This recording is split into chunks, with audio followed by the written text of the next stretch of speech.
Hello everyone, I'm Sylvester Arnab and I'm a professor in game science at Coventry University, and I'm also the lead of the Game Changes Initiative. And my work is very much around investigating empathic means for designing experiences that is informed by games and play. So in today's session, I'm gonna quickly talk about how do we think critically about mapping our play design to serious outcomes and intentionally. So how do we design engaging, meaningful experiences? What are those experiences? What do we like to nurture? Are there any challenges that we wish to address that the experience is going to help us to actually navigate through that particular challenge? What would be the skills and capabilities that are going to be transferred when we are in that games or in that playful experience? So what I'm interested in is very much around remixing play, reusing, repurposing existing playful experiences that we are all familiar with.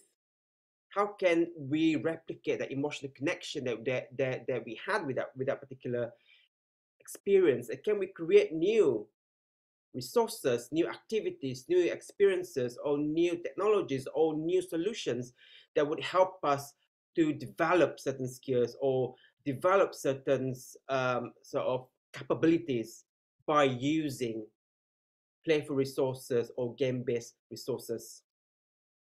Because when we play, we try on new identities and we are less afraid to fail. We are very much interested in how can we take risk through games. It is a safe space that will help us to figure things out. And if it's in a social setting, we can figure things out together and adapt to surprises as they come, which is fantastic.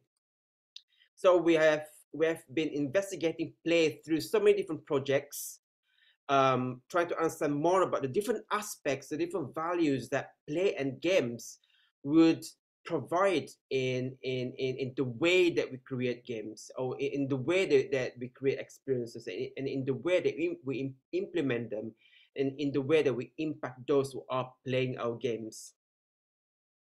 So I always believe in value driven design, meaning that looking at playfulness as a value. There are different aspects of playful. We can talk about fun, like easy fun and hard fun. Hard fun refers to being engaged and immersed in solving problems. And there are so many different aspects that I would not go into today. So you can actually go to the QR code and read about some of the aspects that we have described in one of our publications. But uh, we believe in values that would encourage the sense of agency, the sense of autonomy. Curiosity is important. The social aspect of it is important, and the fact that we are encouraged to experiment in a safe space. So these are the values that I believe that we should include in the design of any experiences. And in today's event, or in the event for the next 2 days, is very much around creating games, or creating gamification, or creating gamified solutions. So games has been used during the pandemic. It has expanded experiences. It has helped people to recover from the feeling of being isolated from everyone. So being able to socialize through games and being able to explore different environments and different experiences and develop new skills and experiences, which is fantastic in terms of how we can actually use games in a serious way. So how do we encourage playful values through gameplay? We all know that games are just a particular manifestation of play. It is not in its totality, but it is a good instrument for us to understand more about the experience. How can we track changes that are happening when people are playing games? How can we observe and analyze this that could inform the design of new games or the improvement of games? So these are the things that we can actually think about when we create gamified solutions. How can we track and measure what is actually happening within that particular experience? Yes, there is no formula to this, but there are so many resources out there that demonstrate effectiveness of using games in serious ways, but we need to learn about how we can actually manifest play in the design process itself, playing with your game ideas, playing with your gamification ideas and testing them out and see how can you create the correct or the most appropriate uh, configuration of the different aspects of games or values that you would wish to embed within the experience. So I always advise people to think like a designer or think like a player or both, because we need to understand more about how do we interact with certain things in terms of the aesthetics of that particular games. What are the different rules? What are the different conditions? What should we do? And what would be the feedback loop that would be involved in that? So this would link to the dynamics of the different mechanics that work together that will create this experience, that will create this feedback loop that would allow us to understand more about our progress within the experience. Can we think about these three different aspects and create an experience that is going to be useful, it's going to be impactful, something that'll be you know, easier to measure perhaps in terms of the different progress updates that you can actually provide to the players. So these are the things that we can actually think about. It's all about thinking about the systems that we are creating, the action and consequences, and what are the things that we can actually learn from it. Yeah. Sometimes it can be a bit hard when it comes to creating game ideas. We tend to try to be too ambitious. We try to make it too complicated. But I believe that a great idea can stem from something that already exists. And some of you might have seen this. We normally use these flashcards to help people to understand more about how they can create games in terms of exercising your creativity muscles. So how can you rapidly create game ideas and do it as a practice?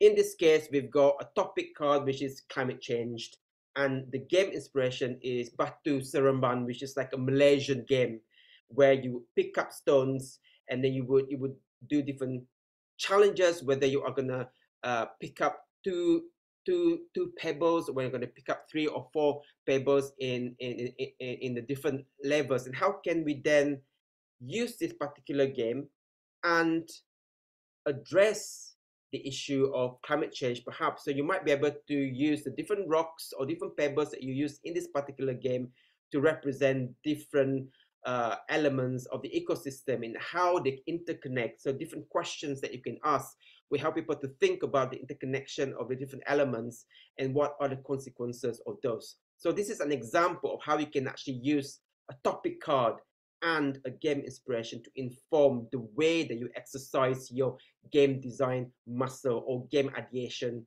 muscle.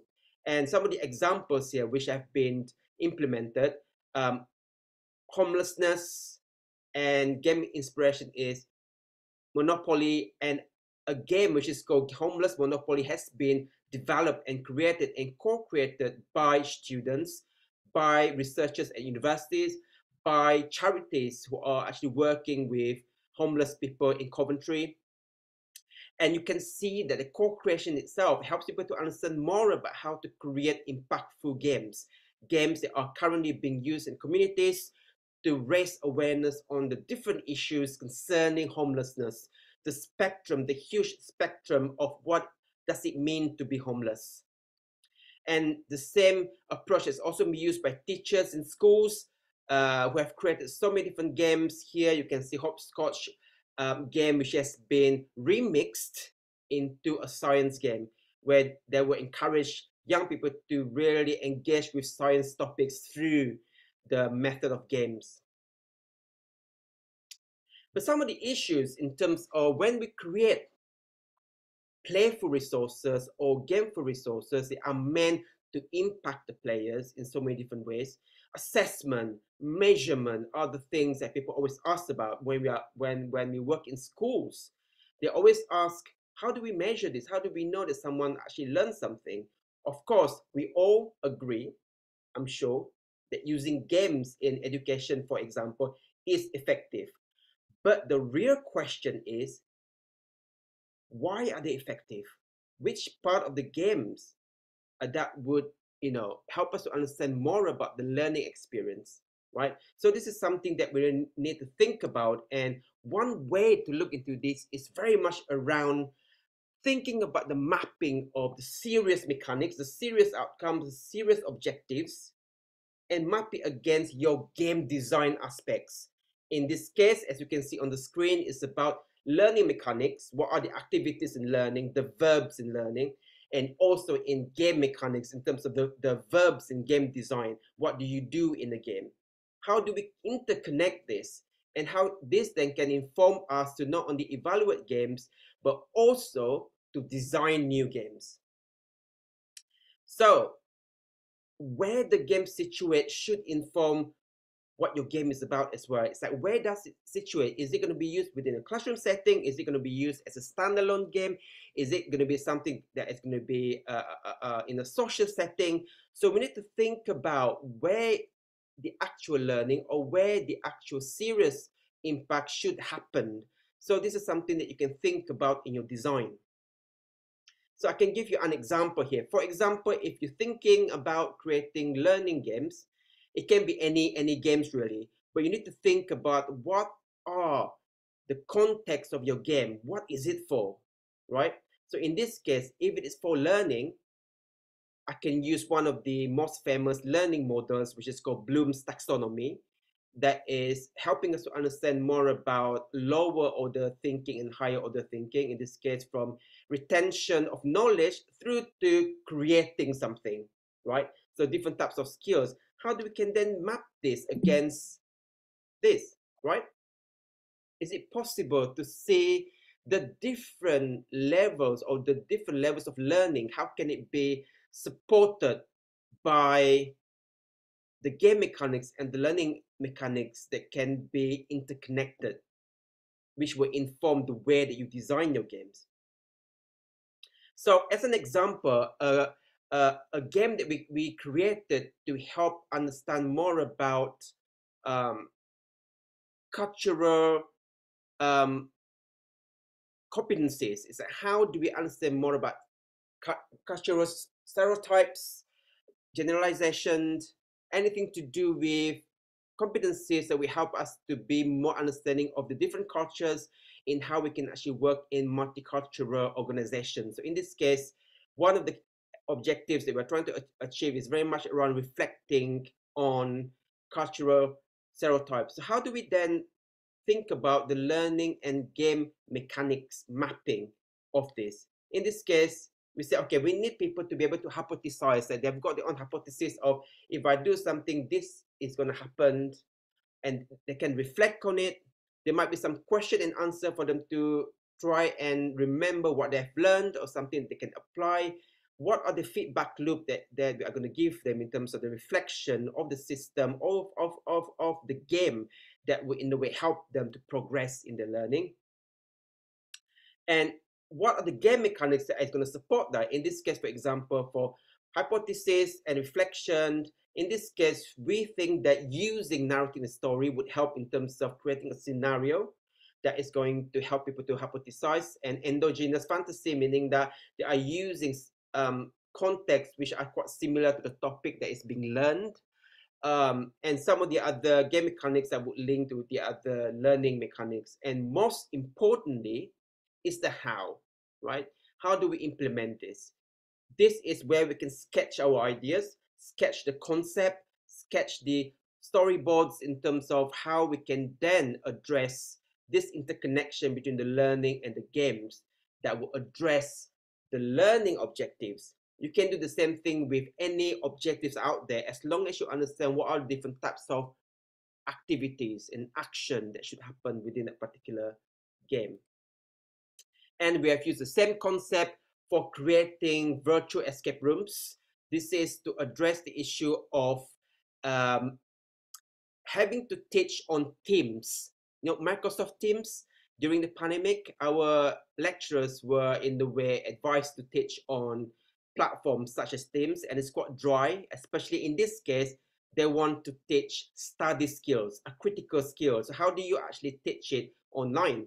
So we decided to do the same process in terms of what are the inspirations that we have. So the issue is how do you teach study skills or research skills, which is the topic, and the game inspiration was escape rooms, right? So in this case, we did the same process of what are the learning objectives, what are the learning mechanics that should happen that will allow people to be more critical in the way they discover different resources, hypothesizing different scenarios perhaps, and what are the game mechanics that would help us to address those different learning mechanics. And in this case, we would create different resources, different artifacts that people will need to find in an escape room. How do we set it up in a team space using private channels, using videos, using clues, using documents, so on and so forth. So this process really help you to really map what do you need to create, what is important here. So the same approach has also been implemented in other projects where we are looking at modern slavery. As you can see, such sensitive and important topics such as this can benefit from this approach in mapping the learning and the game mechanics in informing how a gameful and a playful resource can be created and implemented. So it is very important. And it has also been used to uh, create games that would, in a way, help citizens to understand more about data literacy and what are their roles in data literacy and in terms of digital literacy, so on and so forth. So yes, in this such a short talk, what my message is about is, be more intentional in the way that you create your gamified resources, your gamified solution. Be intentional in terms of what are the main objectives that you have, what are the different types of activities and actions and mechanics that you would wish to happen within that particular activity in order to achieve the objectives, and what are the game mechanics or game aspects that would in the way provide more interaction, they will provide more engagement, they will provide more easy and fun factor to it type thing, which will help it to be more informed. So be intentional in your design, in the different combination, configuration of different types of aspects, game design aspects that would help you to create a gamified solution that is going to be impactful and useful and also fun and engaging at the same time. And remember, fun is not just about easy fun, it is also about hard fun where we are all engaged and immersed in solving challenges. So, with that, I want to thank you for giving me the opportunity to share my views, to share my knowledge, and to share my experience. I hope that this has been useful, and I hope that this would, in a way, encourage you to be more intentional in your design. Thank you very much. See you soon.